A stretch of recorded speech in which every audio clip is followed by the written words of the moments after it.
Hey, what is going on, guys? My name is ZeroCool0, and today I'm coming at you with a tutorial. It's a little bit different than what I normally do, but anyways, I'm going to talk to you guys about PlayerUnknown's Battle Royale.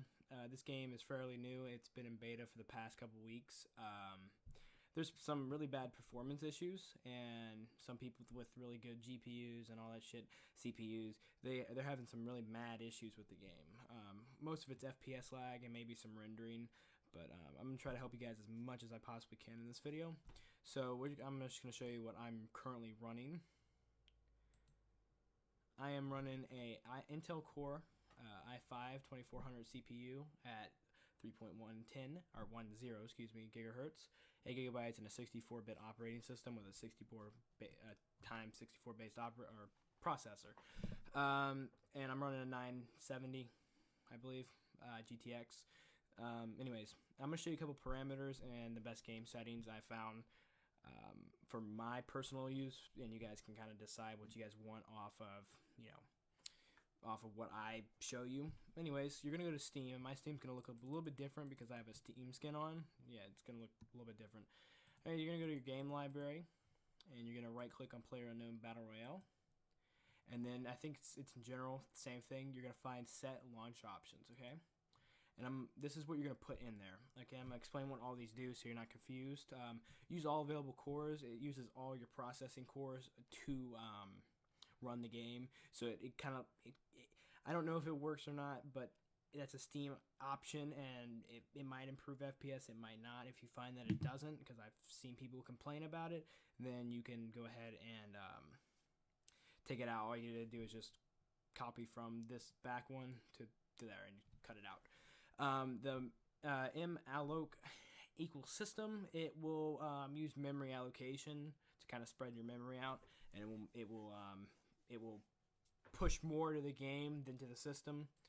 So well, no, the system's getting more memory. It's allocating more memory to the system so it can run the game a little bit better. And I believe SM4, I believe that does a I think it's called shader module. 4 is just the best. It's kind of how shadows are formed and a little bit of rendering. It's just a little bit of a shader. It doesn't do much, but I mean, it doesn't do much to the gameplay experience and the graphics wise. It's gonna vastly improve your FPS. It's been proven. It's been shown many times. I'm gonna put this in the description so you guys can see what I'm talking about. Okay, so going on to the next, which is gonna be in game, and I'll see you there in 1 second. Okay. Alright, hey guys, so I'm back in game, and I'm going to show you a couple settings that will make your game run a little bit better. Well, in the graphics wise in game. So you're going to go up here to the little cog, you're going to go to graphics, and as you see here, this is what I have set up.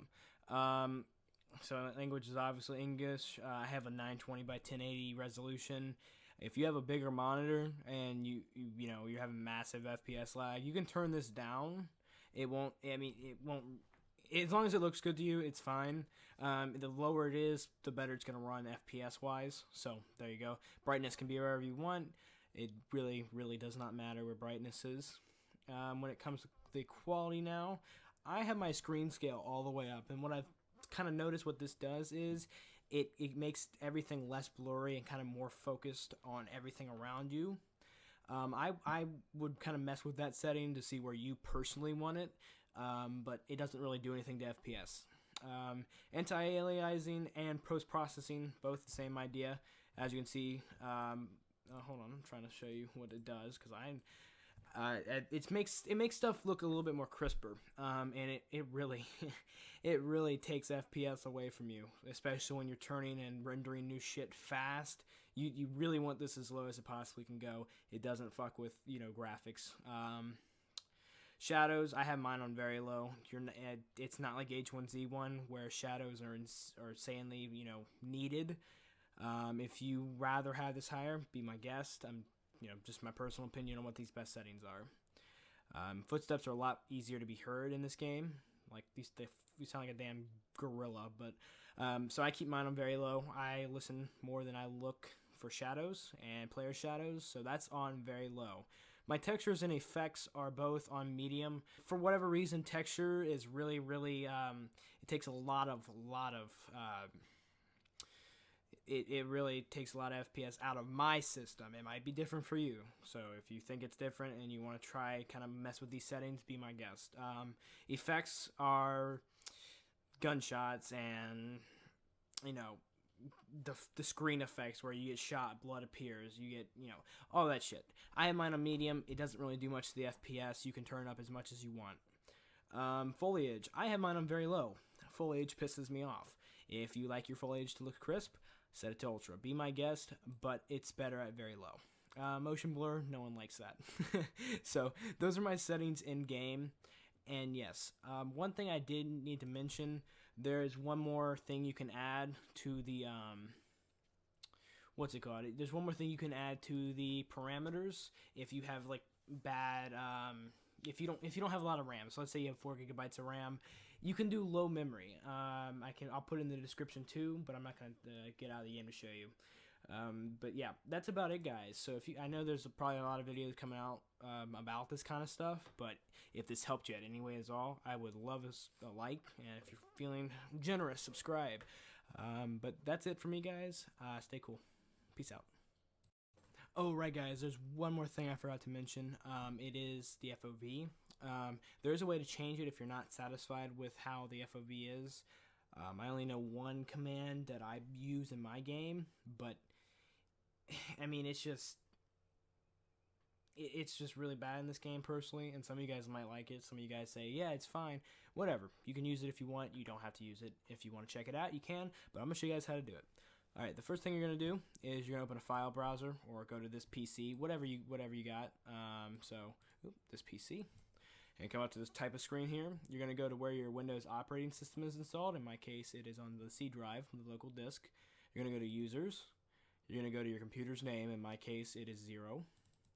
Then you're going to go to AppData, and some of you guys might not see it. If that's the case, you're just going to go up here to View and click on this button right here, Hidden Files. Or if you're on Windows 7, I don't really know how it looks. You're just going to go to View and find wherever the hidden files or hidden item check mark is. And then you're going to go back home.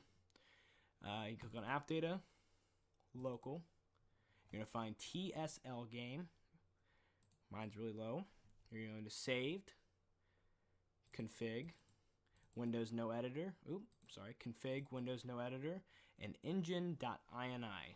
And I'll put this file path in the description as well. Alright, so you're going to double click on Engine.ini. This is what you guys are most likely going to see. This is the command you're going to add. Just look in the description. You're just going to add exactly like this. You're just going to tab down one space and Control V. That's it. When you get in game, it will make your FOV back about 120-ish, I think. I don't know. I got this off of Reddit, so I'm going to put the Reddit link in the description if you need any other help or whatever. Anyway, guys, that is actually it this time. Like I said, like and subscribe. I'll see you next time. Stay cool, guys.